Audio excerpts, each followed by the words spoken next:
Have you ever heard of a reverse coloring book? I recently found out what that was, and it's exactly what it sounds like. Instead of there being pages that you have to color in, there are colored pages that you have to draw in. And I thought that this was a really cool concept and a great way to really think about how to get your thoughts down.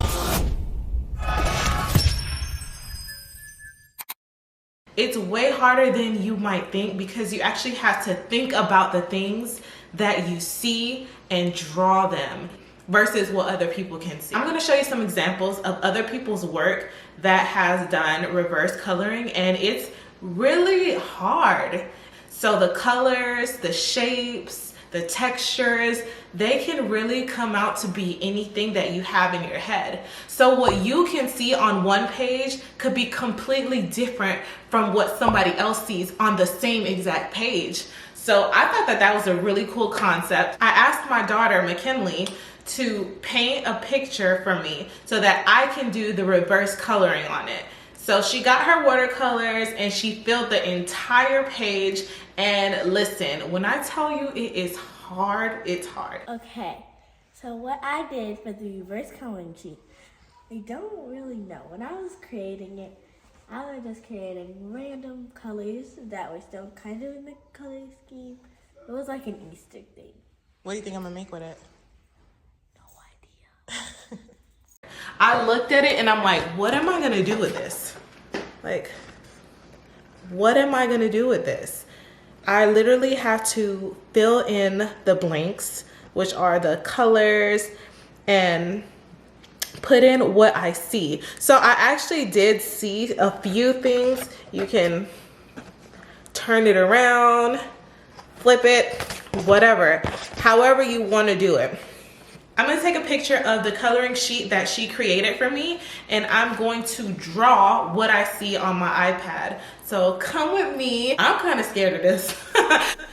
So I imported the canvas into my iPad and I sat there and tried to figure out what I'm going to do. So I put a new layer on because I didn't want to paint directly on that first layer just in case I needed to erase, because I know I'm going to need to erase. So I got my pen and I used black. The pen is my favorite. I'm typically using that one, and I sized it. And I just started doing some organic lines. Here you can see me drawing a leaf, trying to figure out if that's what I really want to do. Like I said, this coloring page was way harder than I thought it would be. So I was like, nah, not really loving it. I deleted that layer, added another layer, and then I saw a woman. So I started tracing to see if this woman was gonna come to life, baby. But then I didn't like her either and erased it.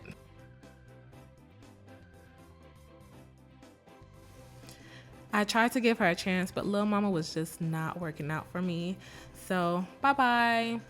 I think I was getting into the zone now. After a few failed attempts, I started seeing flowers. So I made a huge arrangement with different flowers and leaves, roses, lilies, you know, all that good stuff.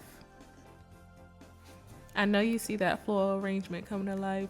I don't know, I just love flowers, so of course I'm gonna see that. And then I started seeing some random things like this crown and a letter Q.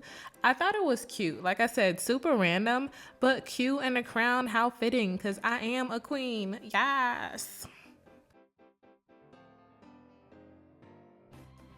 So after taking a good look at the canvas, I realized that it needed some contrast. So I started filling up some of the space with black, and I think it really helped because it made the canvas pop a little bit more, and that's the look I was going for. And I'm not crazy. I saw a lady before. I failed at that attempt, but I wanted to give it another chance. So I drew the silhouette again, and I traced what I saw. And it was a lady with an afro, and she looked a little wonky at first, but then I started filling out the afro and I loved it. And again, to add a little bit more depth to her, I used my eraser tool and added some curls to the black that I had just input. I thought that was a really cute touch because you can still see the background because I used the eraser tool and not just added a different color to the hair.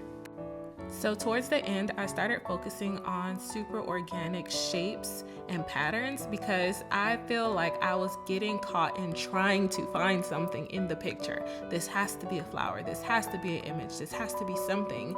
But sometimes it's okay to just do patterns and lines and whimsical shapes, and it actually added so much more to the piece, and I love it.